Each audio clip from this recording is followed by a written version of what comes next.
రాజన్న సిరిసిల్ల జిల్లా వేములవాడలో రాజన్న గుడి వద్ద 4 ఏళ్ల చిన్నారి అదృశ్యమైన ఘటన ఆలస్యంగా వెలుగులోకి వచ్చింది. చిన్నారి మిస్సింగ్ అయి 10 రోజులు గడుస్తున్నా ఆచూకీ మాత్రం దొరకడం లేదు. వేములవాడ రాజన్న గుడి వద్ద 4 ఏళ్ల చిన్నారి అద్విత కనిపించడం లేదని చిన్నారి కుటుంబ సభ్యులు స్థానిక పోలీసులను ఆశ్రయించారు. చిన్నారి మామ గంగస్వామి తన సోదరి సింగారపు లాస్య మతిస్థిమితం లేక డిసెంబర్ 10న ఇంటి నుంచి కూతురుతో కనిపించకుండా పోయిందని, డిసెంబర్ 28న రాజన్న గుడి మెట్ల వద్ద తన సోదరి లాస్య కోడలు అద్విత కనిపించినట్లు సమాచారం అందడంతో ఆదివారం రాజన్న గుడి వద్దకు చేరుకుని గాలించామని, సోదరి లాస్య కనిపించగా కోడలు అద్విత కనిపించడం లేదని పోలీసులకు ఫిర్యాదు చేశారు. పాపను తీసుకెళ్లిన వారిపై చర్యలు తీసుకోవాలని కోరారు. గుడి ఆవరణలో తన సోదరి లాస్య కోడలితో మరో మహిళ ఉందని వారన్నారు.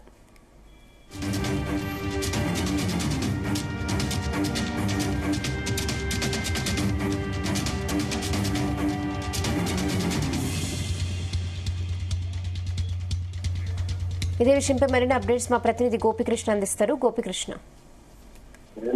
వేములవాడ రాజరాజేశ్వర స్వామి ఆలయం గుడి వద్ద ఒక 4 ఏళ్ల చిన్నారి అద్విత కనిపించకపోవడంతో స్థానిక చెప్పచ్చు. అయితే మతి స్థిమితం లేకుండా ఇంట్లో నుంచి తల్లితో సహా బయటకు వచ్చిన ఏమి అభంశుభం చేయని ఆ చిన్నారి అద్విత ఆ తల్లి ఎంబడి ఉంటూనే డిసెంబర్ 10న ఇంట్లో నుంచి బయలుదేరారు. అయితే అప్పటి నుంచి కూడా వేములవాడ రాజన్న ఆలయం వద్దనే వాళ్ళు నివసిస్తున్నట్టు కూడా స్థానికులు పేర్కొంటున్నారు. అక్కడ గుడి మెట్ల వద్ద ఏదో అక్కడ ఆ డోనర్స్ ఇచ్చిన వారిని ఫుడ్ తింటూ గడిపిన వారు ఒక అకస్మాత్తుగా తన కుటుంబ సభ్యులు వెతుకుతూ రాజన్న గుడి వద్దకు చేరుకోగానే ఒక మతిస్థిమితం లేని తల్లి మాత్రమే అక్కడ ఉన్నట్టు కూడా కుటుంబ సభ్యులు గుర్తించారు. అయితే వెంటనే పక్కకు చిన్నారి లేకపోవడంతో కంగుతిన్న ఆ కుటుంబ సభ్యులు పూర్తి స్థాయిలో విచారణ పోలీసు స్థానికులను విచారించగా ఆ పాప మిస్ అయినట్టు కూడా ఎవరో కిడ్నాప్ చేసినట్టు కూడా గుర్తించి స్థానిక పోలీసులను మాత్రం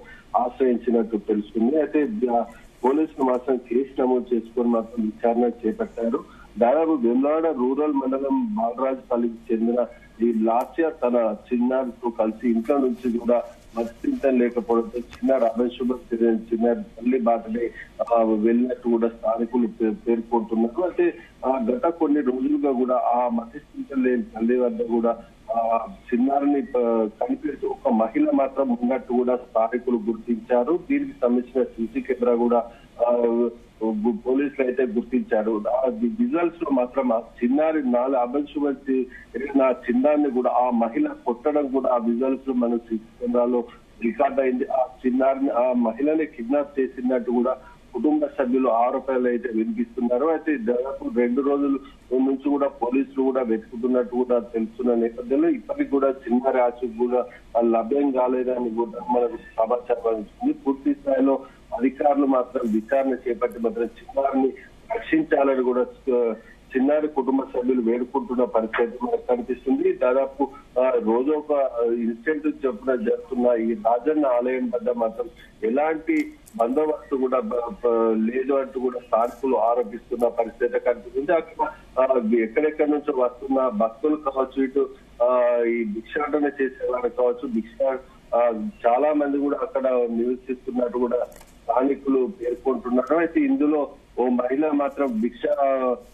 ఆటన వేషంలో కూడా అక్కడికి చేరుకున్నట్టు కూడా స్థానికులు పేర్కొంటున్న నేపథ్యంలో ఆ మహిళనే ఆ చిన్నారిని కిడ్నాప్ చేసి ఎవరికైనా అమ్ముంటుందని చెప్పేసి కూడా ఆ స్థానికులు అయితే భావిస్తున్న పరిస్థితిలో మాత్రం పోలీసులు అయితే దీంతో పూర్తి స్థాయిలో విచారణ చేపట్టని కూడా కోరుతున్నారు.